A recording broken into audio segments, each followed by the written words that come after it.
Sabe como uma palavra pode destruir tudo?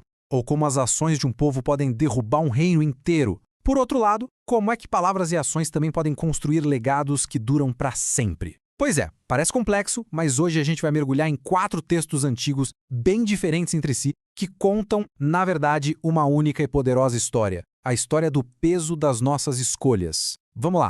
Olha só o caminho que a gente vai fazer. Vamos começar bem de perto, vendo o poder que uma única palavra carrega. Depois, a gente amplia o foco para ver como as ações de toda uma nação selaram o destino dela.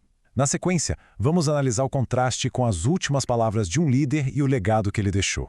E por fim, vamos ouvir o eco de um coral que vem de toda a criação. Tudo isso para a gente entender uma ideia central sobre o impacto que as nossas escolhas têm no mundo. Então, para começar, vamos para o nível mais pessoal, mais íntimo, com aquela sabedoria direta do livro de Provérbios. É aqui, sabe, bem no nosso dia a dia, nas nossas conversas, que a gente vê de forma muito clara como que a gente fala cria o mundo ao nosso redor. É pesado, né? O que impressiona aqui é que não tem meio termo. O texto é direto. Palavras impensadas não causam só briguinha ou confusão externa. Elas levam à ruína da própria pessoa. É uma destruição que vem de dentro para fora. Pensa só como isso se conecta com hoje, né? Uma palavra errada numa rede social pode começar um incêndio, causar um estrago real e que dura muito tempo. E essa é a grande pergunta que fica. Será que as palavras são só som?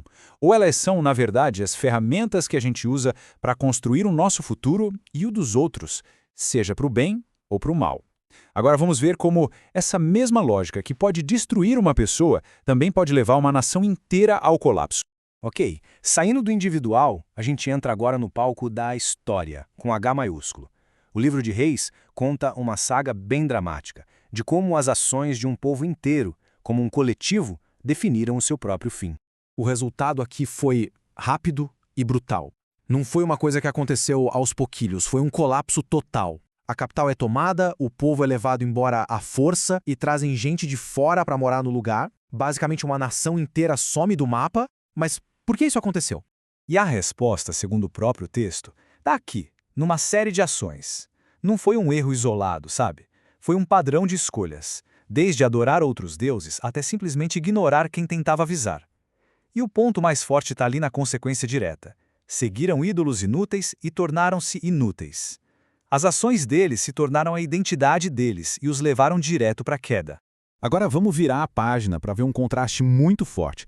Se as ações de alguns reis levaram tudo à ruína, o que acontece quando um líder usa as palavras e as ações para construir, para proteger? Para entender isso, a gente olha para o exemplo do apóstolo Paulo, lá no livro de Atos. O contraste é gritante quando a gente vê assim lado a lado. De um lado, líderes que com suas ações levaram tudo para o buraco. Do outro, um líder que usou cada palavra e cada ato para tentar preservar a comunidade. O resultado não podia ser mais diferente. De um lado, a ruína. Do outro, um legado que está aí até hoje. Essa frase do Paulo, no discurso de despedida dele, é a chave de tudo. Não me esquivei. Ele sabia que o papel dele não era só falar o que as pessoas queriam ouvir, mas falar a verdade inteira, mesmo sendo difícil. As palavras dele não eram só para informar, era um ato de imensa responsabilidade.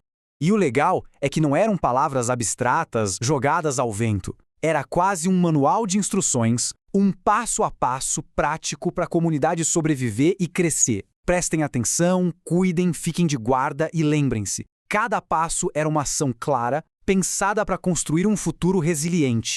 Bom, a gente já viu o peso das palavras e ações no nível pessoal, no de uma nação e até no interpessoal. Mas, e se essa ideia for ainda maior? E se ela ecoar numa escala cósmica? Agora, a gente vai ampliar nossa visão com a ajuda do Salmo 148. Esse salmo é simplesmente fascinante, porque ele convoca literalmente tudo o que existe para usar a sua voz, dos anjos lá no céu até as criaturas do fundo do mar, do sol e da lua até as árvores, dos reis até os jovens. A ideia central é que o universo inteiro participa de um grande ato de expressão positiva. Cada coisinha na existência tem um papel nesse coral, usando sua própria natureza para um bem maior. Então, depois dessa viagem toda, que foi de um simples provérbio até um coro com o universo inteiro, o que a gente tira disso? Chegou a hora de juntar todas as peças e entender o peso real que a nossa própria voz, as nossas próprias ações, têm. No fim das contas, tudo se resume a essa palavra aqui, legado. E não é sobre o que a gente deixa de material, de bens, é sobre o impacto que as nossas escolhas, o que a gente fala e o que a gente faz, têm no mundo, muito tempo depois que a gente já foi embora. Olha só como tudo se encaixa perfeitamente aqui. Em Provérbios, na escala pessoal, palavras ruins levam à ruína. Em Reis, na escala nacional, ações erradas levam ao exílio. Em Atos, no nível das relações, a fidelidade constrói um legado. E nos Salmos, na escala universal, cada voz contribui para uma harmonia geral. É a mesma verdade ecoando em todas as dimensões. E isso nos leva à reflexão final. Cada palavra que a gente diz, cada atitude que a gente toma, está escrevendo um pedacinho da nossa história. A questão então não é se estamos contando uma história, mas qual história estamos contando. Vai ser uma de ruína ou uma de legado? A escolha, como esses textos antigos nos lembram, no fim do dia, é sempre nossa.